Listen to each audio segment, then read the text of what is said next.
y'all have for us this week? We're going to talk about renter's insurance today. We actually had somebody ask us about it, and so we thought we would talk about it today.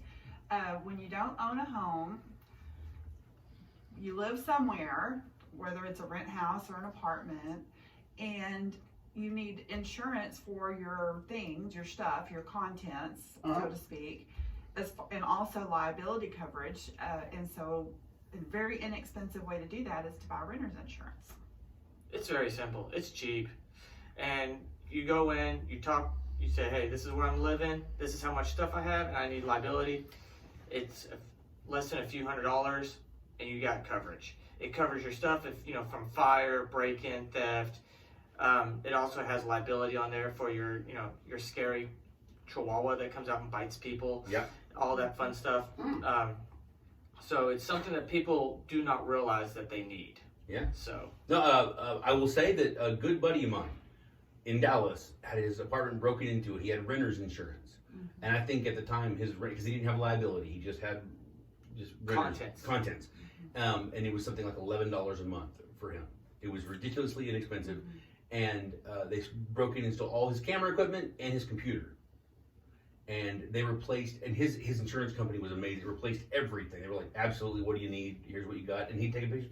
I'm telling you, I will never, ever rent a place again without renter's insurance. Yeah, it's like Brad said, a few $100s at the most, and that depends on... Now that's for the year, right? For the year. Because I remember when Stacy got it for us, it was like $20-$30 a month. Yeah. Just taken out of her checking account. Very inexpensive. My wife and I rent, so my question is, how much time between getting the renter's insurance and then we can burn the house down to get the money? How much time? But you don't own the house.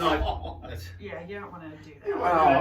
Okay. I'm really disappointed. That's a funny joke until you guys have an accidental fire in a couple of days, and the fire marshal's like, we have some questions. So here's the thing is, but you rent, so you don't actually own the building. So that means your liability of the renter's policy would pay for the building owner's building that you set on fire. Right. Oh, that's nice. And you would go to jail for insurance fraud. Yeah. Well, we turned you in. But he's a protester now, so it's okay. Oh, that's right. Oh, yeah. That's right, in civil commotion. That's a whole separate conversation. So I know it's simple, but it's something a lot of people don't think about, and it's important, whether it be a fire, whether it be a storm, whether it be theft. So we can highly recommend that you get a quote for it. That's probably an impossible question to ask, but what would be the average value of a renter in a, let's just say, a typical 3-bedroom house? What do you think they're bad? It's hard. We just recommend that people kind of go through their house and take a little inventory of what they have. Now, like for instance, with the station, we have a policy on what the replacement value is, not what it was probably worth when you put it in. Because if I had to buy new, that's going to be a whole lot more. Is that how y'all look at it? It is, yes. There is replacement cost. It's an endorsement. We always put it on there on a renter's policy, so you would want to know what it would cost to replace everything you have, and you have to think about clothes. Dishes. I mean, it adds up. Yeah. So it's really hard for us to give you the value of that. We can give you quotes at various limits, but it's really up to you to tell us what limit you want. Very good. That's awesome. All right, so now the most important question. Did you get your scooter over here safely? Oh yeah.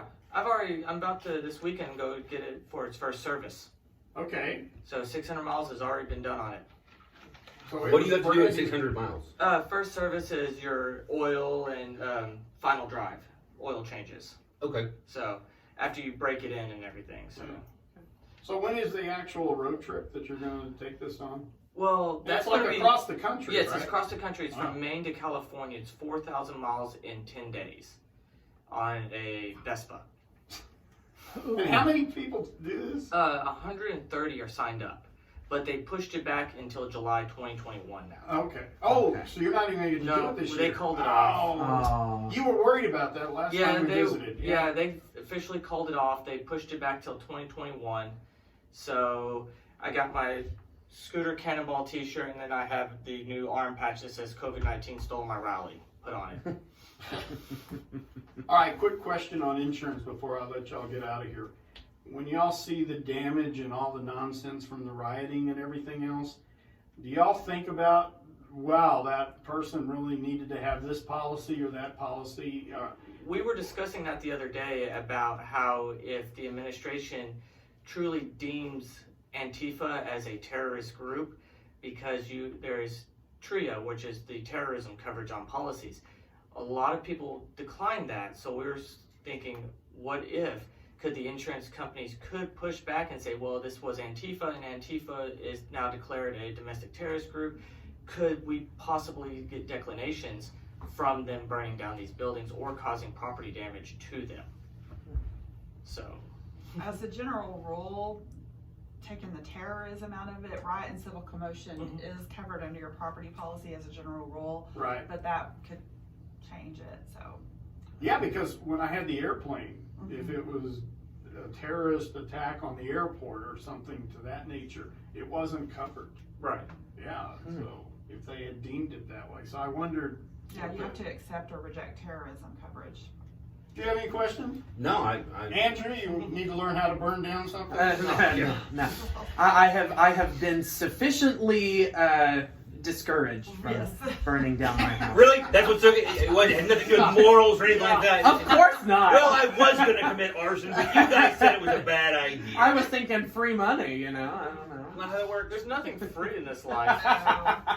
Oh man. All right, I'm finding all how kinds do of we get a ways. hold of you guys? You can call us at 940-549-2525. Come see us, second floor Sierra Bank Building, or online at www.brianins.com. That's Brian with a Y. All right, Sonia and Brad from Bryan Insurance. Thank you. Thank you.